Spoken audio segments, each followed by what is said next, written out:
persiapan kamu untuk menghadapi kiamat? Tidak dijawab langsung, hari ini, tanggal sekian, bulan sekian, tahun sekian. Tapi malahan Rasul balik tanya, apa yang kamu sudah persiapkan untuk menghadapi kiamat?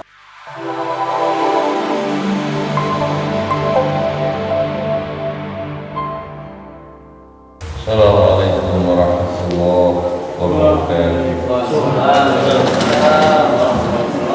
Alhamdulillah rabbil alamin. Wal 'aqibatu lil muttaqin wa la 'udwana illa 'alal zalimin. Asyhadu an la ilaha illallah wahdahu la syarika lah wa asyhadu anna sayyidina wa nabiyyana Muhammadan 'abduhu wa rasuluh. Allahumma shalli wa sallim wa barik ala sayyidina Muhammad. Hadirin Bapak Ibu jamaah yang dimuliakan Allah, kita malam hari ini untuk bersyukur kepada Allah atas limpahan karunia dan nikmatnya, sehingga sampai saat hari ini kita masih diberikan nikmat sehat walafiat. Bismillahirrahmanirrahim. Surat Al-Ghasyiyah. Maknanya Al-Ghasyiyah ayat kiamat, yaitu kiamat. Di dalam Al-Quran begitu banyak lafaz-lafaz yang maknanya sama, lafaz-lafaz yang artinya sama, yaitu tentang hari kiamat. Ada disebut dalam Al-Quran maknanya kiamat adalah surat Al-Zalzalah yang suka kita baca.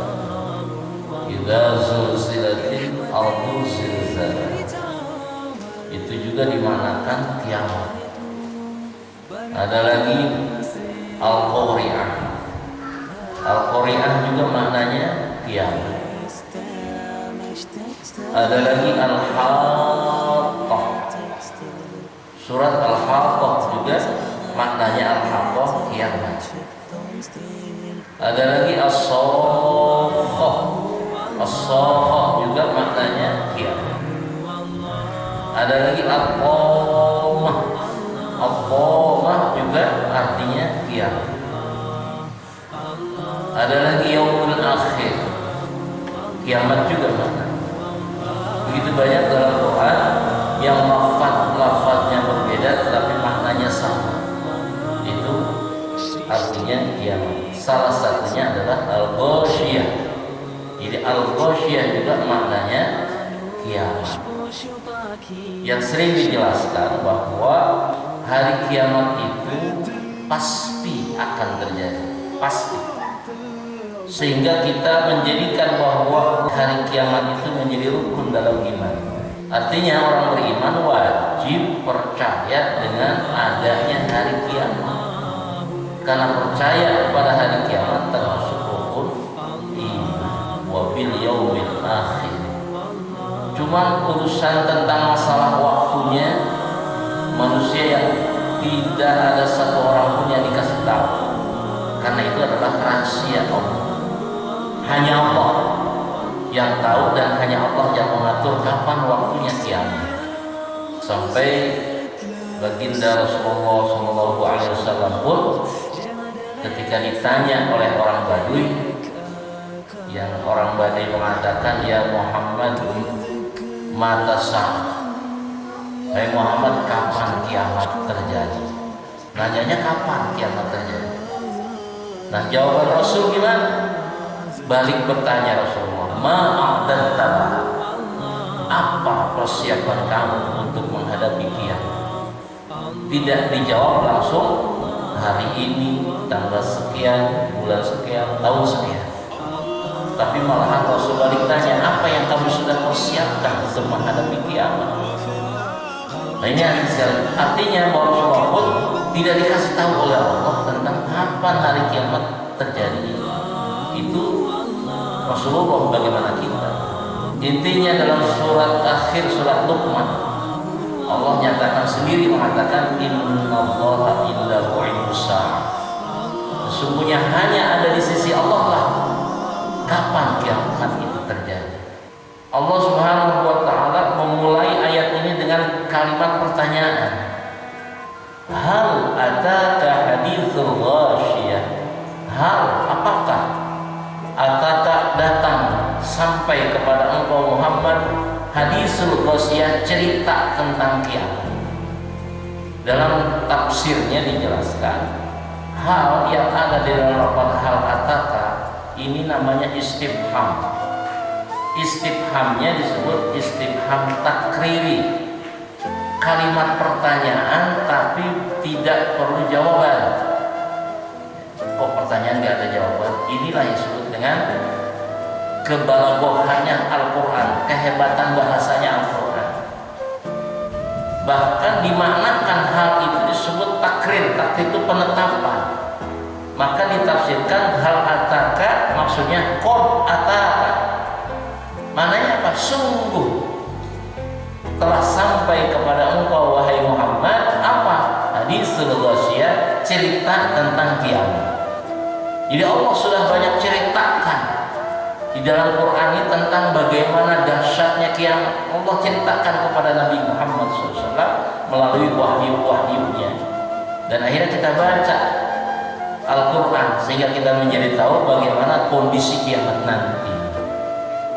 Yang jelas sudah kita bahas surat Al-Qari'an kayak apa keadaan kiamat. Sudah juga kita baca bahas tentang surat Al-Zalzalah. Bahkan ke depan masih ada lagi cerita tentang kiamat. Hal ataka haditsul ghasyiyah, gunung akan berterbangan, wa takunul jibalu kal'ainil manfush, gunung itu hancur, meletus sehingga seperti berterbangan itu karena jadi debu.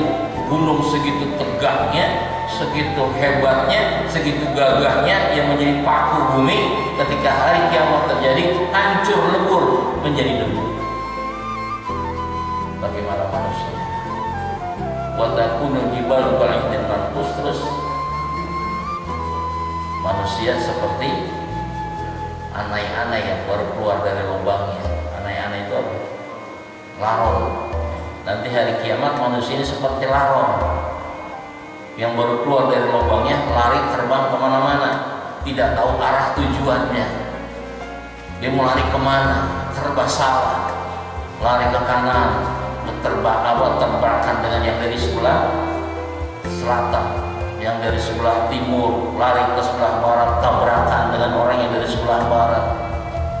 Ibaratnya begini, kita yang ada di mana nih, di Bambon, Raga Jaya, itu hari kiamat terjadi, lari kemana? Ke Duren Baru.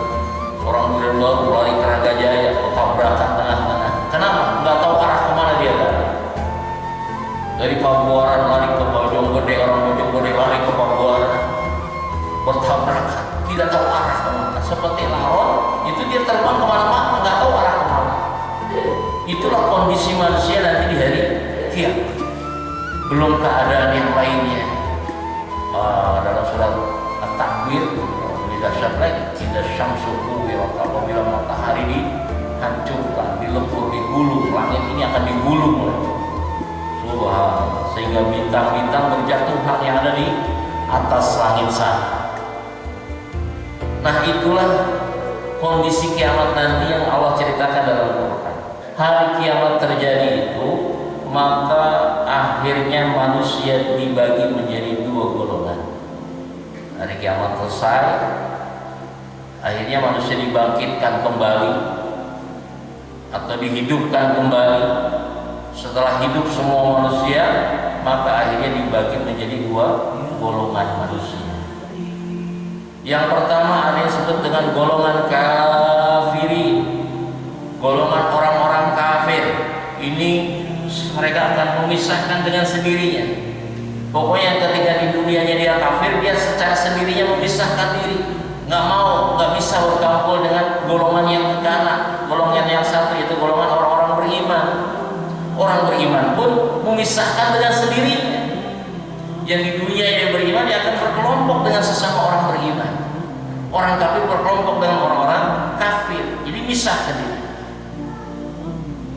Kemudian setelah berpisah antara kaum kafirin dengan kaum muslimin atau orang-orang beriman, maka disitulah baru ketahuan siapa yang kafir, siapa yang mukmin. Ada ciri masing-masing tersendiri antara orang kelompok kafirin dengan kelompok mukminin. Ada ciri-ciri masing sendiri. Apa cirinya? Wujuhun yawma'idzin khashi'ah. Pada saat hari itu, wujuhun, wajah-wajah orang-orang kafir, wajah-wajah orang-orang kafir khashi'ah, penuh dengan kehinaan. Jadi wajah orang kafir itu nanti di hari kiamat penuh dengan kehinaan. Asal mana khashi'ah, khusyuk. Orang kalau sholatnya khusyuk itu seperti orang yang menghina, hina di hadapan Allah, tunduk. Tapi bermaknakan khasyiah ini adalah dalilah tafsirnya. Dalilah maknanya hina. Keadaan orang kafir saat itu sangat hina di hadapan Allah. Maka dijelaskan hinanya itu seperti apa? Jelaskan dalam Quran, dalam tafsir. Ada orang kafir itu yang berwajahkan seperti wajah binatang, seperti wajah babi. Ada yang berwajahkan wajah anjing, ada yang berwajahkan wajah tikus. Pokoknya binatang-binatang. Kenapa itu dihinakan oleh Allah? Gak bagus lagi wajahnya, gak cantik lagi, gak ganteng lagi. Tapi Allah rubah wajahnya, rubah dirinya menjadi hina di hadapan Allah. Oh bayangin, kalau ada orang ya, bermuka anjing, dong, bagus jelek, hina, bermuka tikus. Ya Allah, kenapa bisa demikian? Tergantung perbuatannya ketika di dunia. Ada yang perbuatannya seperti binatang, anjing, ada yang seperti perbuatannya seperti tikus dan lain sebagainya. Maka di akhirat dibuktikan wajahnya berubah menjadi hina, sehina-hinanya. Wujuhu yawma idzin khashi'ah. Wajah orang-orang kafir itu akan dihinakan di hari kiamat. Amilatun nasibah, mereka bekerja keras. Ketika di dunianya mereka capek lelah untuk mengejar kesenangan dunianya, bekerja siang malam, yang difikirkanlah untuk kesenangan dunia saja, tidak mengenal waktu, bahkan yang penting dia mendapatkan keduniaan yang banyak sehingga dia capek lelah. Ternyata begitu dia datang di akhirat pun tambah lelah lagi mereka. Begitu di hari kiamat juga mereka capek juga, lelah juga. Kenapa? Dibelenggu, dirantai, disuruh jalan. Ada yang jalannya kakinya di atas, kepalanya di bawah. Itu amilatun nasibah, bekerja keras, capek, lelah untuk menghadap ke pengadilan Allah Subhanahu wa Ta'ala. Sudahlah mereka capek dengan urusan pekerjaan dunianya, datang di akhirat tambah capek lagi. Amilatun nasibah. Apalagi akhirnya mereka tasla narot,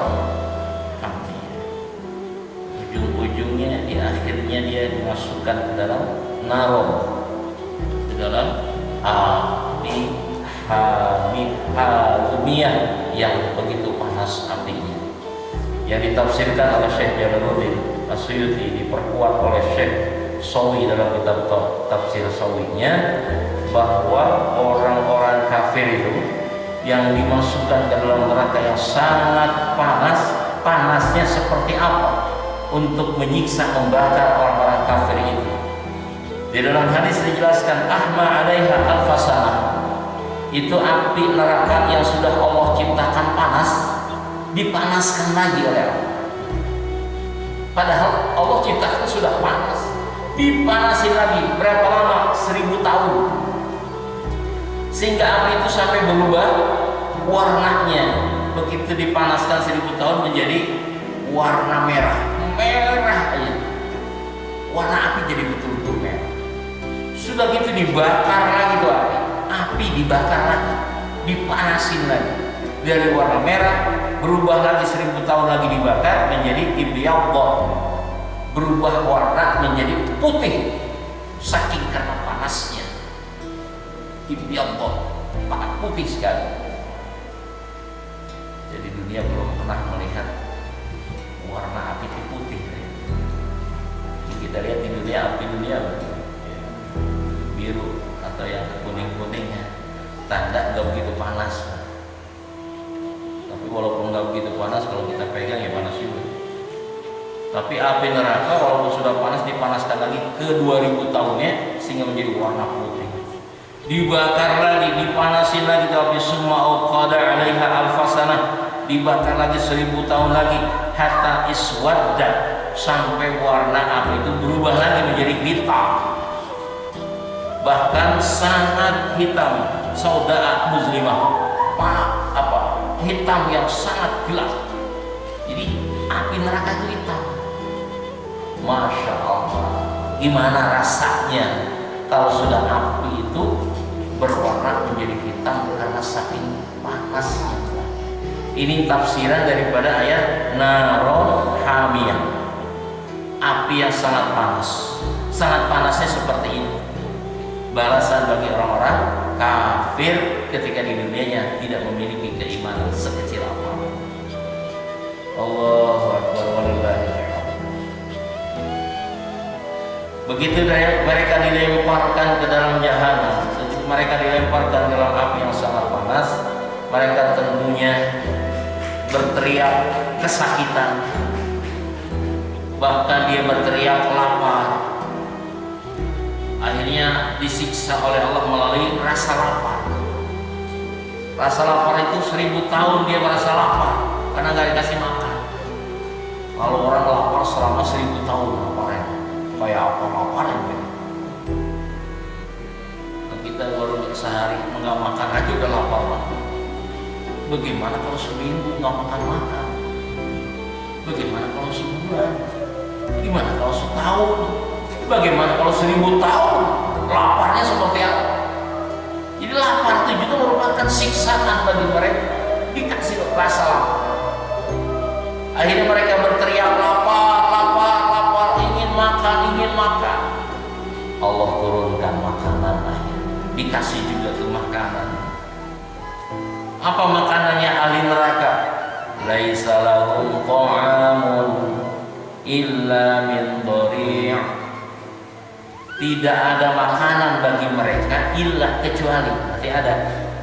Apa makanannya? Dhari bin dhari. Dhari itu macam kayu yang berduri, rasanya pahit dan keras. Itu dhari. Jadi di neraka ada kayu makanan ahli neraka yang kalau dimakan rasanya pahit, ada duri-durinya dan keras dimakan, tapi dimakan.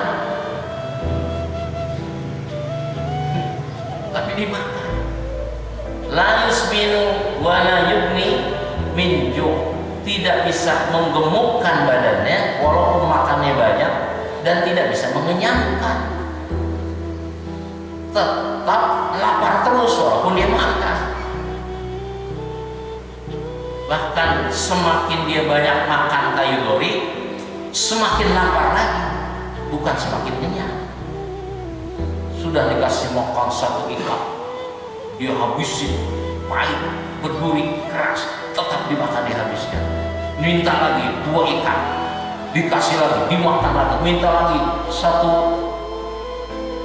mobil misalnya, habis lagi terus dan terus, karena laparnya tidak akan hilang.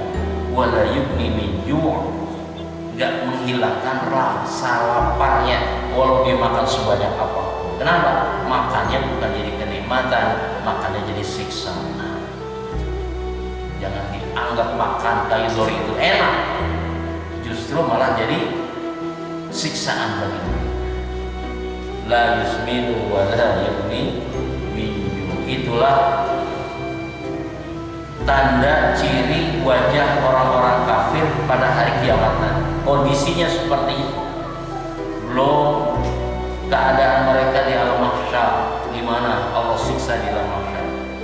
Belum mereka ketika ditimbang amal baik buruknya, belum melewati sirat dan lain sebagainya. Itu baru sekedar sedikit cerita kondisi orang-orang kafir ketika di hari kiamat.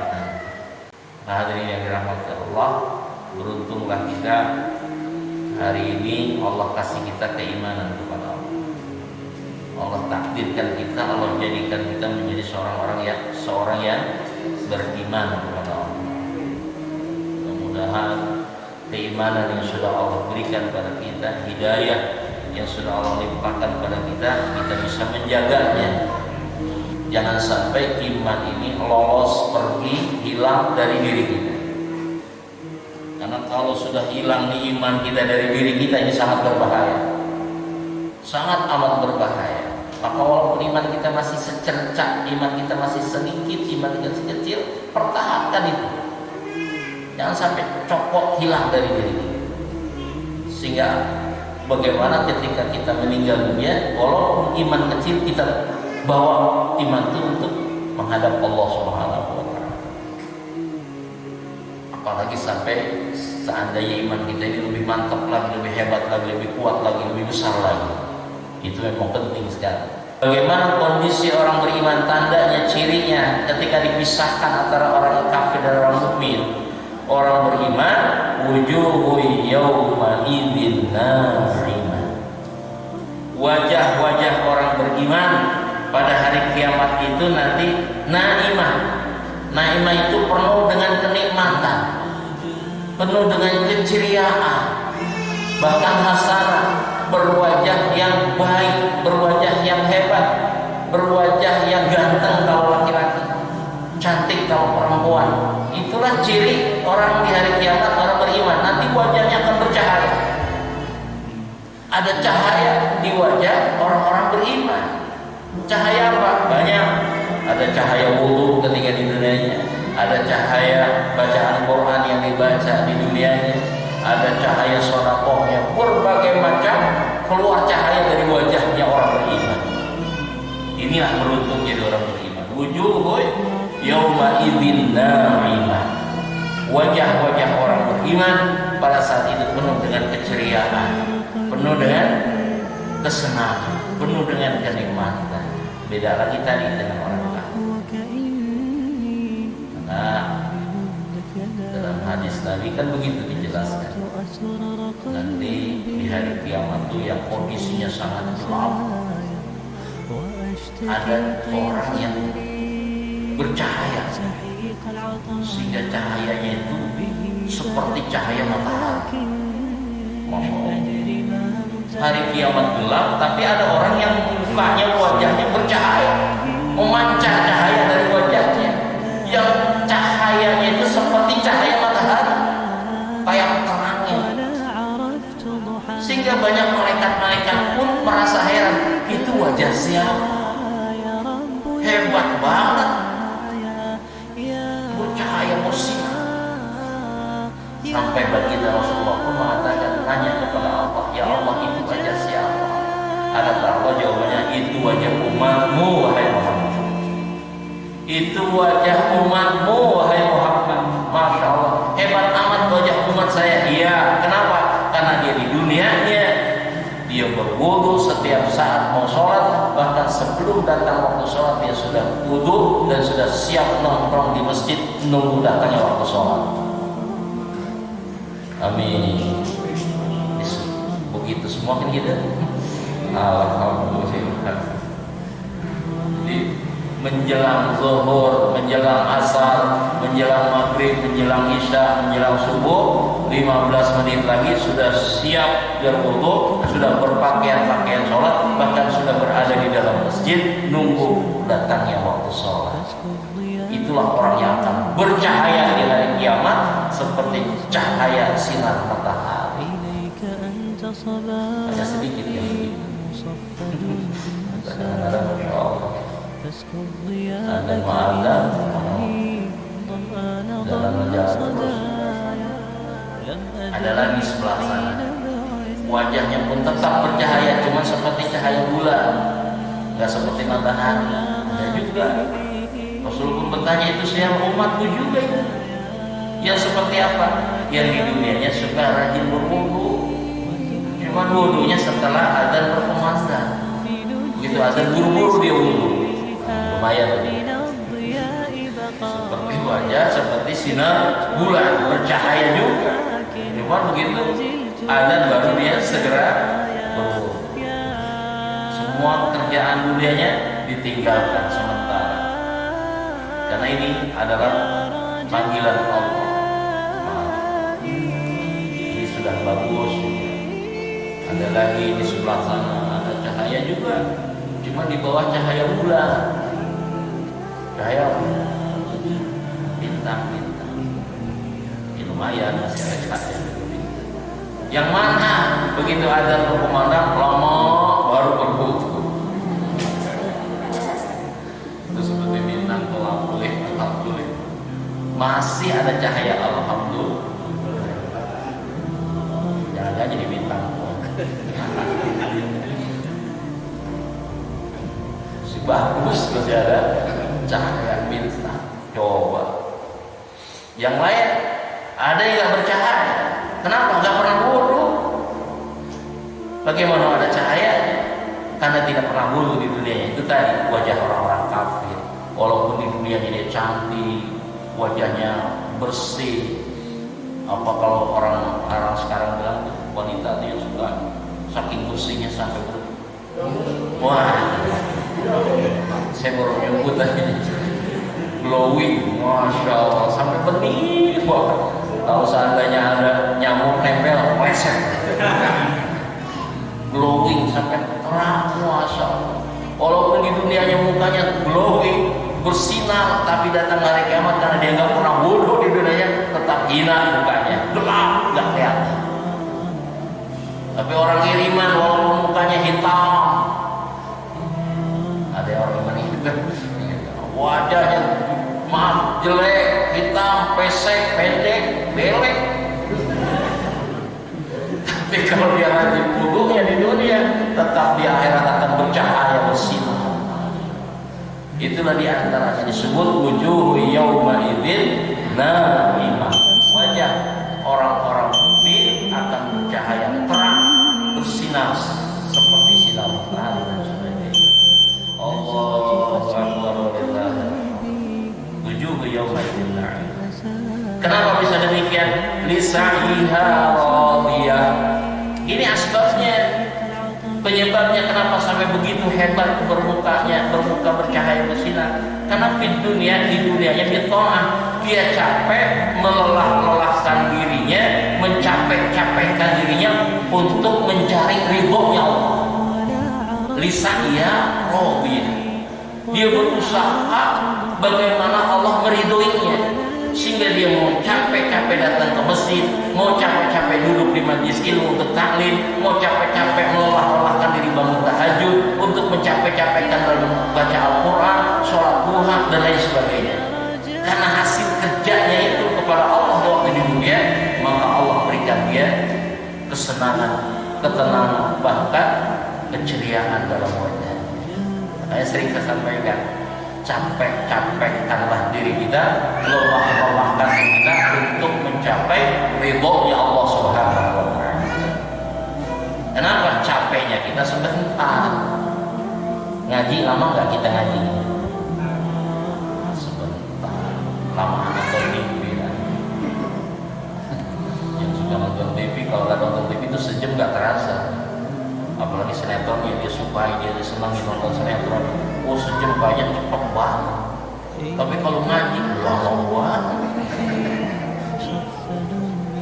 Hadirin sekalian yang dirahmati Allah Subhanahu wa Ta'ala, lelah-lelahkan diri kita, capek-capekkan diri kita dalam rangka ingin mendapat radiyah, dapat ridho Allah Subhanahu wa Ta'ala. Insyaallah dengan kita duduk di masjid sambil mendengarkan pengajian, juga kita beriktikaf di masjid ini akan mendapatkan atau meraih daripada ridhonya Allah Subhanahu wa Ta'ala.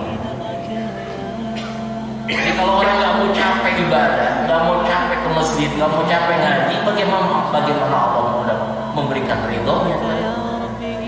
Sementara hidup kita sudah Allah jamin rezekinya, sementara Allah kasih kita sehat, sementara yang ngasih kita berbagai macam kenikmatan Allah, cuma disuruh duduk doang sebentar di masjidnya mau, bagaimana Allah mau ridho? Padahal sudah dikasih modal oleh Allah, modalnya sehat dikasih oleh Allah, dikasih rezekinya, sudah dikasih modal oleh Allah untuk beribadah kepada Allah. Lagi-lagi nggak mau, gimana Allah mau senang? Rodiyah itu kan secara bahasa kita senang. Jadi kita mencari ibadah ini dalam rangka mencari kesenangan Allah, biar Allah senang dengan kita. Kenapa Allah senang? Karena kita ini mau mentaati perintah. Nah ini harus sekalian dirahmati Allah. Lisa'iha karena ridhonya Allah di akhirat, karena dia mau capek-capekkan melelahkan dirinya untuk taat ibadah kepada Allah, akhirnya Allah masukkan dia fi jannatin 'aliyah. Akan Allah masukkan ke dalam surga yang tinggi. 'Aliyah itu maknanya tinggi, jadi surga yang tinggi. Memang surga itu tinggi ya, derajatnya tinggi, disebut maqam mahmudah, tempat yang terpuji, tempat yang paling terindah, tempat yang tinggi, itulah surga ya. Kalau cerita surga gak ada selesainya kan. Kenikmatan surga itu luar biasa. Bayangkan kalau kita dikasih oleh Allah kenikmatan surga, maka sulit untuk membayangkannya, sulit untuk menggambarkannya kenikmatan surga. Jangankan kita masih di dunia ini, di surganya saja sudah susah membayangkannya gimana di dunia, karena saking asyiknya hidup di surganya Allah Subhanahu wa Ta'ala. Ya Allah, semoga Allah karuniakan kita masuk ke dalam surganya Allah Subhanahu wa Ta'ala dengan ridhonya Allah kepada kita. Akhirnya diceritain itu gimana kondisi surga yang tinggi itu buat orang-orang yang beriman kepada Allah, orang-orang yang dapat ridho Allah. La tasma'u fiha lagiyah, la tasma'u tidak terdengar fiha di dalam surga lagiyatun, suara-suara yang main-main. Gak ada suara yang tidak enak kedengarannya, gak ada bahasa yang tidak enak kedengaran. Kalau di dunia kan yang masuk ke telinga kita nih, suara apa aja masuk, yang enak yang gak enak masuk ke telinga kita. Tapi di surga gak ada suara yang gak enak, gak ada suara yang main-main. Jadi suara yang terang yang masuk ke telinga orang kamu surga itu nikmat terus apapun bahasa. Dan perlu dicatat bahwa ahli surga itu berbahasanya nanti bahasa Al-Quran. Apa bahasa Al-Quran? Bahasa Arab. Walaupun kita orang Indonesia, kalau masuk surga nanti di surga ngomongnya ngomong Arab, ngomong bahasa Quran. Loh, kan saya nggak belajar Quran, saya nggak belajar bahasa Arab, bisa nggak saya ngomong gitu? Makanya belajar dari sana. Ya, kalau tidak anak ente kan. Naam lah gitu kan. Kayak bahasa Inggris kita kadang-kadang bisa yes no secara otomatis orang yang masuk surga langsung fasih bahasa Arab. Jadi nggak perlu belajar lagi ya, cukup Al-Quran kita baca, Al-Quran kita pelajari, insya Allah akan fasih dengan sendirinya. Ahli surga itu mengomong bahasa Arab. Coba Bapak Ibu kalau dengar obrolan atau ngobrolnya orang Arab dengan sesama orang Arab itu nikmat kedengarannya. Kalau dia sama-sama ngomong Arab, kayak halo, alhamdulillah khair, kan enak banget. Kalau orang Arab sama orang ngobrol tuh, atau orang kita bisa bahasa Arab, kalau ngomong bahasa Arab enak kedengarannya, padahal nggak ngerti. Kayak halo ya akhi, alhamdulillah khair. Nah, apalagi di surga, bahagia, tidak ada bahasa yang terdengar dengan bahasa yang tidak enak didengarnya. Bahkan katanya nanti di surga orang ahli surga itu dikasih mendengar suara Nabi Daud alaihissalam membaca ayat-ayat Al-Quran. Nabi Daud itu dikasih kelebihan suara yang merdu, dikasih suara yang indah. Nabi Daud nanti baca di dalam surah itu, dalam surga dibacakan ayat-ayat Allah melalui suara Nabi Daud alaihissalam. Nabi Daud itu kalau dibaca Quran, seandainya air sedang mengalir pun berhenti alirannya. Kenapa? Mendengarkan dulu suara Nabi Daud. Seandainya ada daun yang jatuh, begitu ada suara Nabi Daud yang baca Quran, itu daunnya berhenti dulu, baru terus. Saking indahnya suara Nabi Daud alaihissalam. Masya Allah. Dan nanti itu yang kita dengerin ayat-ayat Quran, indah suaranya. Di Indonesia juga kan ada suara yang bagus, enak didengarnya. Ori, ya siapa? Muhammad Z.A. Maidi, luar biasa nikmatnya kita ngedengerin suara Muhammad Z.A. yang mereka ahli dalam qiraat. Qul huwallahu ahad, Allahus samad. Dengan bahasa yang Kufah, ada Kufahnya gitu. Padahal Kufah punya Kufah. Itu suara la tasma'u fiha lagi. Apalagi fiha ainun jariyah. Di dalam surga ada mata air jariyah yang selalu mengalir. Yang ini dijelaskan dalam tafsir yang lain bahwa air yang mengalir di dalam surga itu ada 4 macam aliran air. Jadi nggak berhentinya jalan terus air ngalir terus. 4 macam sungai. Tajri min tahtihal anhar. 4 sungai selalu airnya mengalir berjalan, nggak ada yang diam. Bahkan alirnya kalau ke tembok gitu. Dilihatnya sudah menjadi kenikmatan gimana merasakan air tersebut.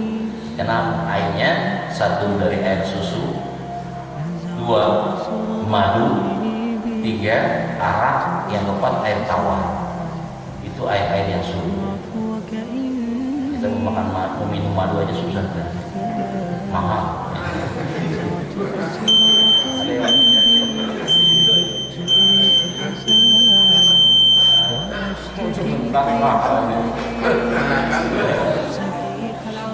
Nanti di surga disiapin 1 sungai madu. Bukan lagi minum madu, mandi madu. Bukan lagi minum susu, mandi susu. Masya Allah. Itu namanya fiha ainun jariyah. Apalagi fiha sururun marfu'ah. Di dalam surga ada surur. Surur itu tempat tidur atau dipan-dipan, tempat-tempat tidur marfu'ah yang diangkatkan. Jadi kalau ada ahli surga mau tidur di tempat tidurnya, itu tempat tidurnya naik ke atas. Naik ke atas, bukan ke bawah. Kalau tempat tidur kita kan kadang ke bawah, merobot. Kasurnya bukan bagian bagus, tapi bikin kempes. Kenapa? Udah menghasilkan 3. Kasur itu juga. Ya Allah. Di kasur surga bukan malah kempes, malah naik ke atas. Bahkan ada yang cerita itu kayak seperti dipincet, ada tombolnya, gitu naik langsung. Di atas melihat pemandangan-pemandangan surga, bahkan bisa melihat memandang orang-orang kafir yang sedang disiksa di neraka dari atas kasur dari tempat tidur. Lihat orang kafir yang sedang disiksa di neraka. Itu kenikmatan. Kata kita rasain dulu ya, nyakitin gua di umat Islam, sekarang disiksa makan. Paling nikmatnya ahli surga salah satunya adalah meledek orang yang disiksa di neraka. Itu nikmat banget. Kayak kita kan di dunia ini ada orang hina, kita hina-hina kan nikmat banget menghina orang hina kan. Udah jelek kita kata jelek loh. Itu ngatain jelek nikmat. Apalagi orang kamu habis dipukulin, dibakar dari kerasa gitu. Dulu lu jahat sama gue umat Islam, sekarang baru balasannya. Itu di atas kasur gitu. Bari ditemanin sama bidadari-bidadari yang cantik-cantik itu.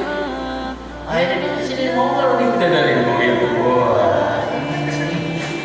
Buah-buah mau buah kali.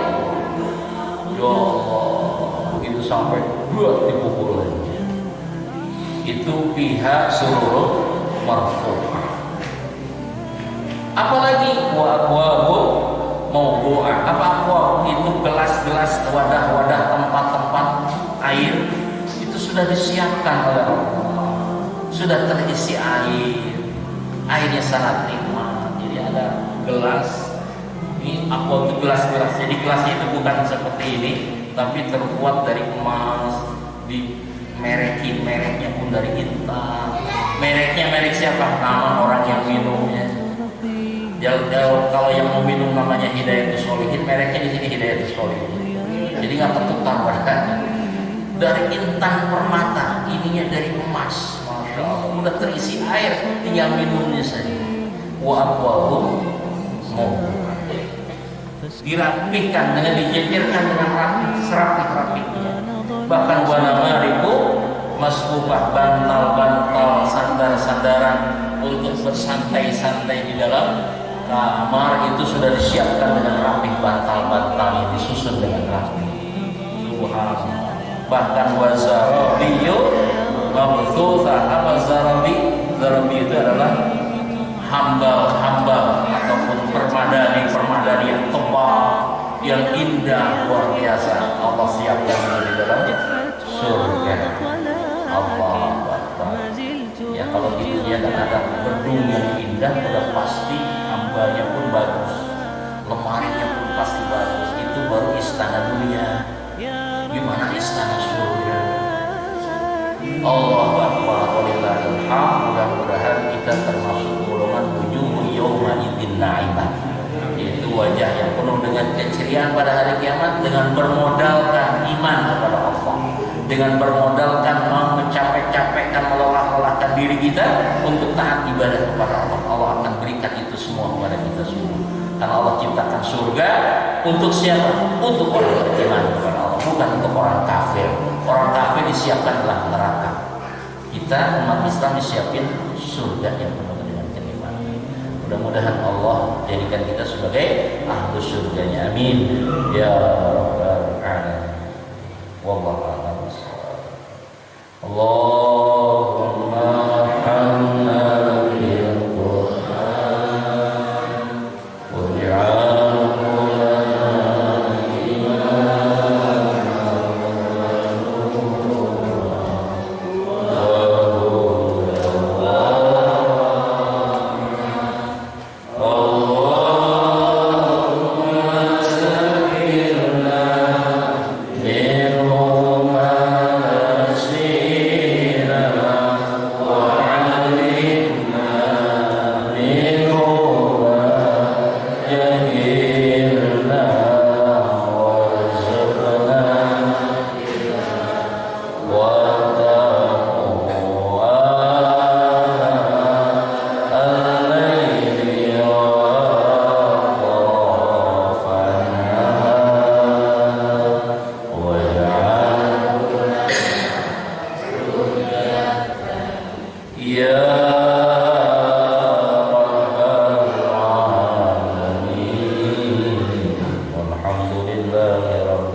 Mudah-mudahan apa yang kami baca, apa yang kami dengar apa yang kami pelajari menjadi ilmu bagi kami ya Allah, ilmu yang bermanfaat ya Allah, ilmu yang jadikan nasihat bagi kami sehingga kami lebih baik lagi ke depannya ya Allah. Tambah yakin lagi hati kami kepadamu ya Allah, dan jadikan kami orang-orang yang betul-betul beriman kepadamu ya Allah, agar kau selamatkan kami di hari kiamat nanti ya Allah, agar kau berikan surga yang penuh dengan kenikmatan kepada kami ya Allah.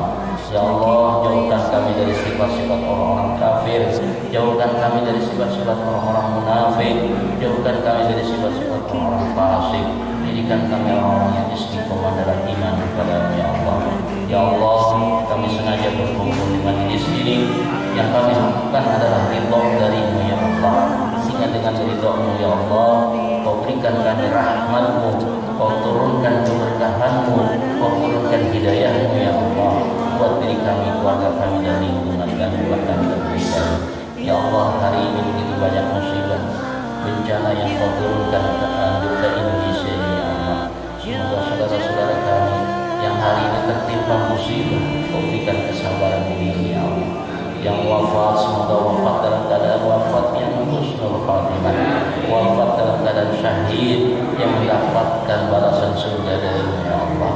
Ya Allah, kami hanya berdoa buat saudara-saudara kami ya Allah. Semoga doa ini Kau sampaikan kepada mereka yang Kau doakan ya Allah. Kau bahagiakan mereka walaupun dalam keadaan kesedihan. Kau berikan kecukupan mereka walaupun dalam keadaan kekurangan. Ya Allah, semoga ada hikmah di balik musibah ini. Semakin sadar diri umat Islam, semakin sadar rakyat Indonesia dengan peringatan yang Kau berikan, peringatan kepada kami ya Allah. Mungkin tumbuhnya dan mungkin jatuhnya musibah ini karena terlalu banyak maksiat di Indonesia ini ya Allah. Berikan kesadaran pada hati-hati seluruh umat manusia di Indonesia ya Allah. Rabbana zalamna anfusana wa in lam taghfir lana wa tarhamna lanakunanna minal khasirin. Rabbana taqabbal minna innaka antas samiul alim wa tub 'alaina innaka antat tawwabur rahim. Rabbana atina fid dunya hasanah wa fil akhirati hasanah wa qina adzabannar. Subhana rabbika rabbil izzati amma yasifun. Wassalamu ala mursalin walhamdulillahi rabbil alamin. Subhanallah wa bihamdihi, asyhadu an la ilaha illa anta, astaghfiruka wa atubu ilaik. Mohon maaf lahir batin. Assalamualaikum